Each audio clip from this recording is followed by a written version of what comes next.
Hey everybody, this is Talkative Carl back again for another discussion video. This is going to be a very short one, just talking about the Morbius trailer and the Book of Boba Fett trailer. Uh, right off the bat, I love them both. Uh, However, my personal opinion, I'm a little more intrigued with Morbius, given the fact that I've read certain comments with him in it here and there throughout the years. He didn't really have any kind of major uh, arc with Spider-Man. Uh, there's been like a short 6-issue run with him several months ago, almost like last year. I can't remember. But I don't even think I even finished it. I enjoyed what the few issues I did read of it. I just can't remember if I finished it, so I can't really give a concrete, uh, not like a full-on review, but I remember it, liking it so far.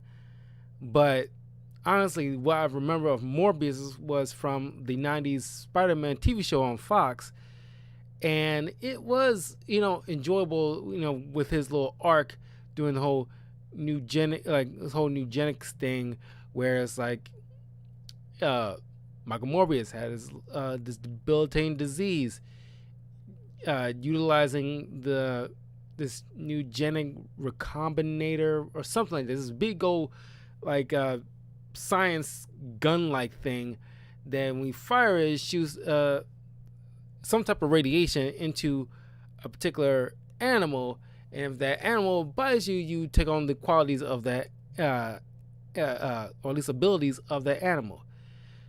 You know, the recombinator thing. You've watched the '90s TV show, or even seen like the theme song, or at least opening. You see, like this part goes into the radiation thing, and then bites Peter Parker. Now, in this case, a bat did that, bit Michael, and he became a living vampire. He's not like a traditional vampire, in a sense. Uh, he was like a vampire made by science, not by traditional means. I'm not sure. There is got to be a difference that distinguishes them. Like Blade is a very distinguished. You can differentiate between Blade and a normal vampire, because Blade is a daywalker. He can survive in the daylight, unlike other traditional vampires. Uh, uh, uh, Michael Morris has to have like something like that, because as I recall, maybe like he doesn't die from sunlight. He's just like he's tired, he's forced to like sleep, and it's like he's not active. Kind of situation as I recall. But uh, people, they like this. A lot of people, from what I'm hearing, love this new trailer, but they they think it's a way better than the first trailer. I dig the first trailer and this trailer, and what I wish they would have kept from the first trailer is the whole Michael Morbius humming that classical music. I think it was Mozart, like dun dun dun dun dun dun dun dun dun dun dun dun dun dun dun dun, and it's like they cut up and fine tune it a bit for the first trailer. I really wish they would have kept that. I think it was like really separate itself and made it very distinct. Now, some people might call this trailer, there's a few that like said this, trailer looks like very B movie, or at least would have been like a great trailer back in like early 2000s kind of situation. But I don't know. Personally, I don't know what to tell you. I dug it. I think like what's his name, Jared Leto, probably makes a better vampire than he has a clown. And of course, you get to see a little bit more of his whole vampire visage, a lot more here. And it looks really good. And like, of course, you get like the end of the trailer is very funny. And he's like, taking down this like guy with a knife, and it's like, the mugger or something like that, just like, what are you?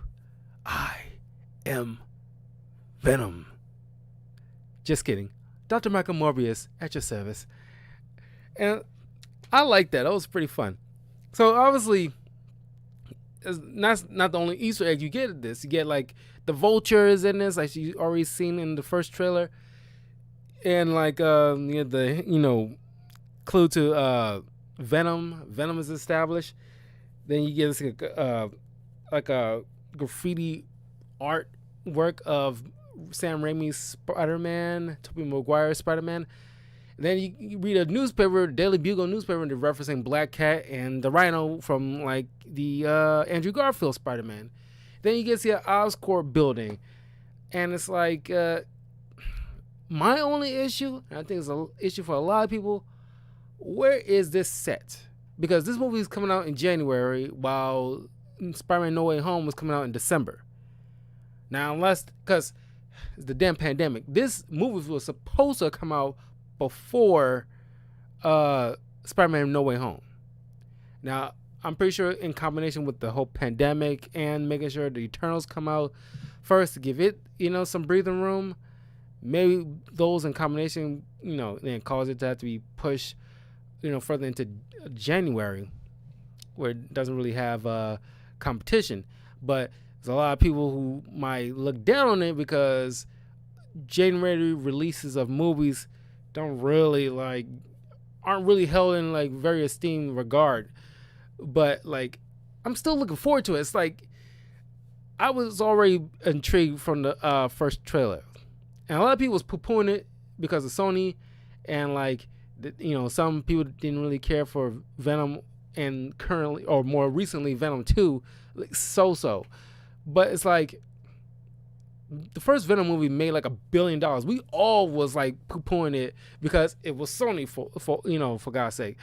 And it's like, it grows over $1 billion. I mean, it's like, I don't know what to tell you. It's like, we all end up eating crow, and we all thoroughly enjoyed it. It was kind of like a fun throwback early 2000s kind of movie. And it's like late 90s, early 2000s kind of movie. And it's like, who knows? Morbius might, surprise a lot of people. Now, granted, a lot of these Spider-Man villains they trying to make movies about are intrinsically tied to Spider-Man.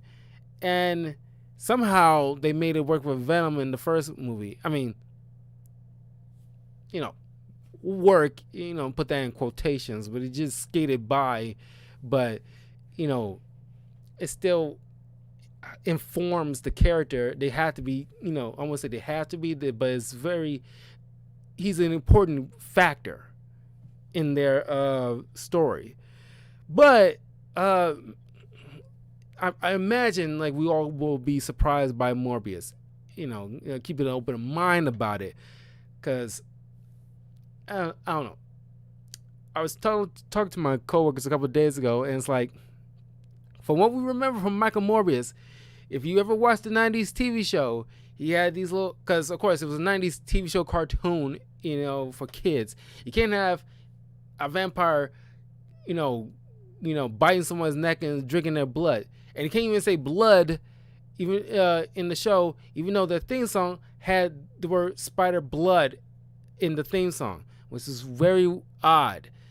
So they had to substitute blood for plasma. He's hungry for plasma. And he has these little suction things on his hands, so he grabs you and sucks the plasma from your bloodstream, and it's like, and they don't die. They become like catatonic or something like that. It's just like very they had to handle things with kid gloves because they're having a kids cartoon. But obviously they probably not going to do that. Don't have to worry about that kind of thing here. So you will give him like he has fangs. He's going to use those suckers. You know, pardon the pun. But yeah, I mean, like I'm looking forward to this, film in January. I'll be there. I'm definitely going to see it, and I'm probably going to end up enjoying it. And thank God if because in comics right now is like DC and Marvel, they have like, well, there's been like certain issues. Well, after like DC's the whole zombie craze, like I'm so done with the whole zombie thing. Like zombies are not my thing. I don't care. Like I lost interest after season 5 of Walking Dead. I think by that point people are just tired. Everybody want to do a zombie thing. It was like, oh, it was tired. It was long since needed to be put to rest. Now it's gonna be a vampire thing. Yeah, Morbius, Blade eventually gonna be coming out. You got like DC doing like their new kind of Elseworlds thing with this whole vampire kind of thing. They have like DC, so now they have like a different universe where they're dealing with like a vampire takeover they gotta handle. And in Marvel they're doing this Darkhold thing, and you got like just the more recent. It's like supposed to be like a 5 or 6 issue thing, but one of these little issues of this Marvel Darkhold thing, where it's like different universe, or kind of like a dark multiverse type of story with kind of very well a different horror-esque dark universe with certain characters like Iron Man, Wasp, Blade, Spider-Man, Black Boltons, I think Wolverine, and it's like the Blade one wasn't as good as like the Iron Man one. It was very like body horror type of stuff, but it's like full-fledged like most of the population was like vampires, and like, or at least had vampire not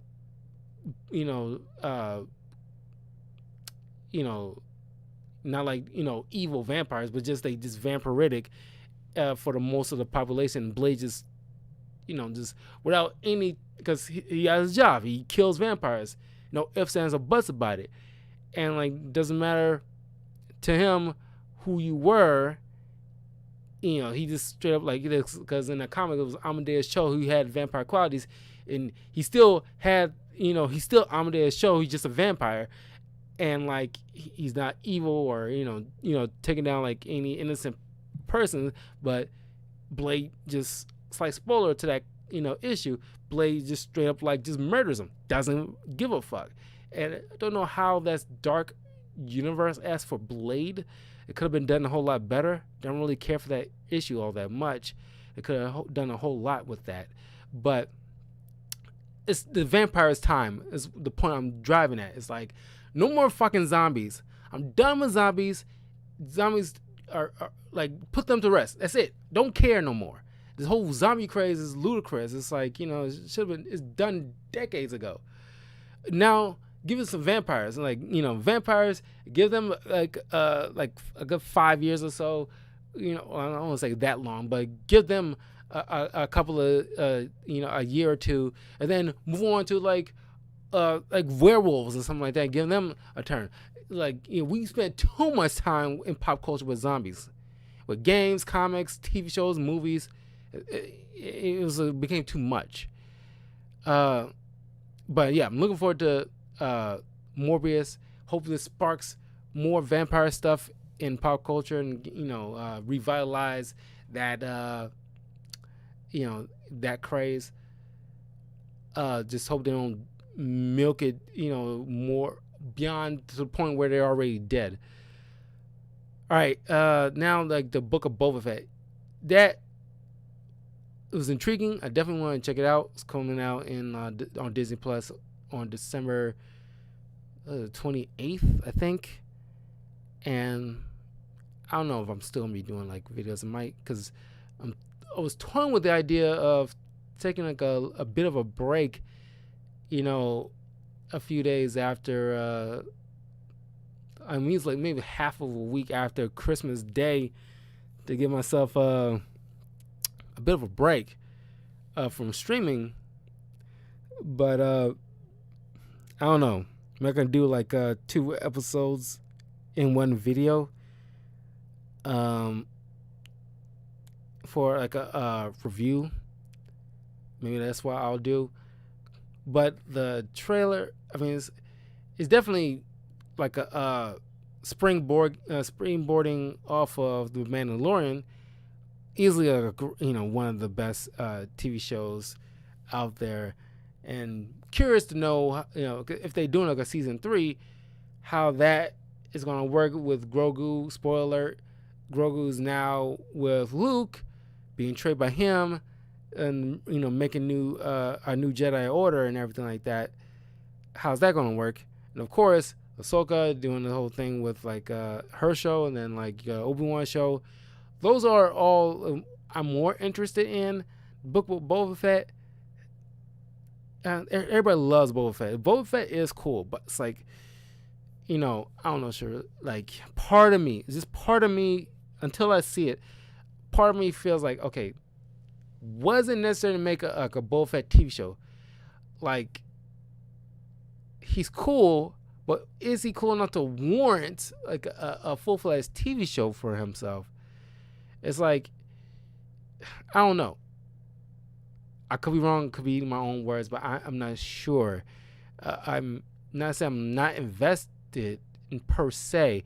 I'm just like, you can see from the trailer, it's like very mafia-esque, and it's like he got Minja Wynn's character. I forgot her name. It's been a while since I've seen Mandalorian. It was like she voiced the character in the Bad Batch show. She showed up a couple of times for that, and like this is way prior to the story of Mandalorian that she was physically in. But she's like Boba Fett's right hand woman. And like got all these, it's very Godfather-esque. It's like you got all these other crime lords in like the Star Wars galaxy or universe, and like they sit at a table, and like one guy said like he makes some kind of comment, and like she steps up saying like Jabba, if Jabba ever heard somebody talk to him like that, he would have you executed right off the bat for even talking to him like that. And like, there's a cut where it's like, Boba Fett is like, anybody else got any objections? Please speak freely. I imagine there's like a moment that's been cut where it's like that guy obviously was like probably, put to death immediately for like, talking crap. And like, it's like, hey, anybody does anybody else want to chime in about under new management? Anybody else got, that kind of thing. But yeah, I mean, it's like, I might turn around this. I mean, like, the Bad Batch was cool. I did not initially thought like I needed to have like any kind of Bad Batch TV show. Wasn't really invested. And then same thing what I thought about Visions. Now, only difference is Visions was a little bit more interesting because you have a couple of different studios doing each like a 15-minute type of little episode with different like art and story. It's kind of like Robot Chicken-esque, where it's like this 15-minute to 20-minute little story, little snippets, in parts of the Star Wars universe, in different points of time, and it's like very cool. At least aside from maybe a couple of episodes, the couple for being me that I didn't really care for in Visions was this little group of bandmates, these musicians, and then there's another episode with this Astro Boy Mega Man kid. I don't really care for those, but other than that, the other episodes was like very good. But Bad Batch, it was good. I like Omega more, but other than that, it was all right.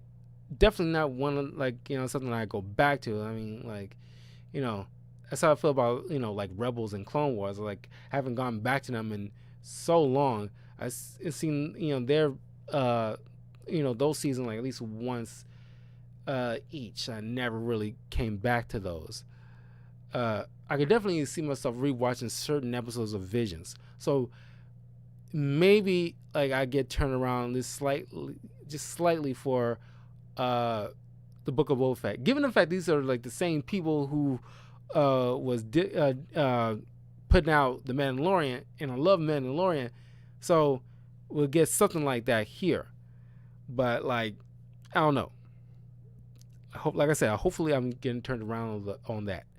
But it's like, they supposed to have made Cara Dune, but given like Gina Carano's little like rant on Twitter a year ago that landed her in hot water with Disney, and she's completely out. That whole entire thing went out the window, and she definitely has to be replaced if the character is supposed to show up again for The Mandalorian season 3. Then you definitely have to get her replaced. But it seems like a stopgap until we get Mandalorian out, the season 3 out, because like, I don't know, because they all were like Boba Fett and like Bill Burr's character and Gina Carano's character. It's like they all were like backdoor pilots into new shows that could branch off from The Mandalorian. And it's like, I don't know. I mean, I like Bill Burr's character too, and it's like that's another character I don't think really needs a TV show. It's like one of those. It's like, I don't know. It's like if you ever watched the Batman '90s TV show, the animated series, and like, unlike Harley Quinn, it's like, aside from Harley Quinn, it's like giving Clayface his own TV show after only seeing him show up in like Feet of Clay. And it's like, do we really need like a Clayface TV show? Why Clayface? I mean, some people might think that's a great idea, but honestly, you're gonna be missing the point. It's like, honestly, there are some things you don't need to make a TV show out of. Not everything just because it's popular in this episode, or at least a couple of episodes, or we see him once in one season, again in a second season. It's like, you don't necessarily, just because he's popular, doesn't necessarily need like that character needs their own show, because it's like just make new characters and giving some new supporting cast. They're fine in this particular show. But like I said, I might get turned around. But even if, just like with the Joker movie, I still poo-poo that idea, because the Joker of any character do not need an origin story. Even though, I admit it's still a well-made movie, I still maintain the idea that it wasn't really needed. And that's how I probably feel with like, if they decide to make a Bill Burr, whoever character's name he was in The Mandalorian, if they decide to make a TV show based off of him, I probably will still maintain that notion that he doesn't need his own show, no matter how good we like no matter how well we like the character. He's fine and serviceable as like a supporting character behind the main character that you established and you created from the ground up. But that's really my little thoughts on it. Like I said, I'm more excited for Morbius. I'm,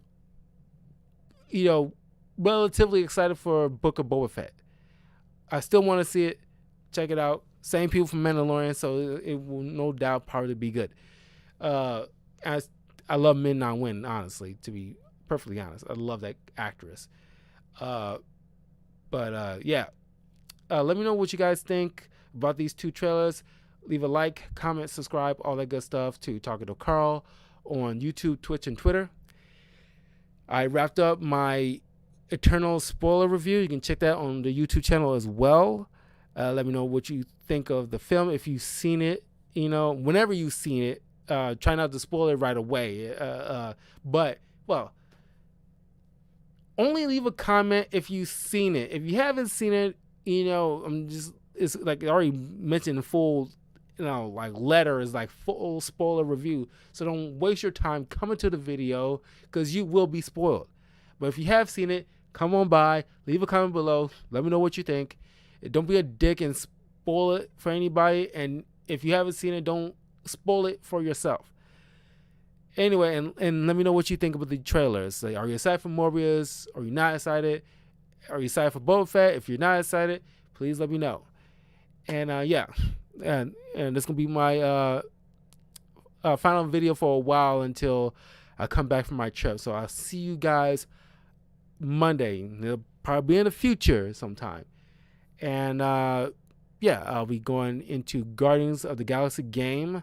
Then later on that week, I'll be starting the Pokemon Brilliant Diamond walkthrough. So 2 new walkthroughs.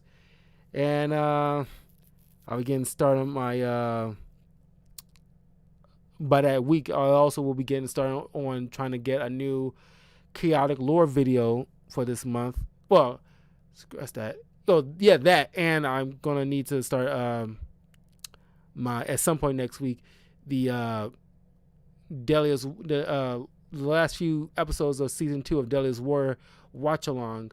So look forward to that.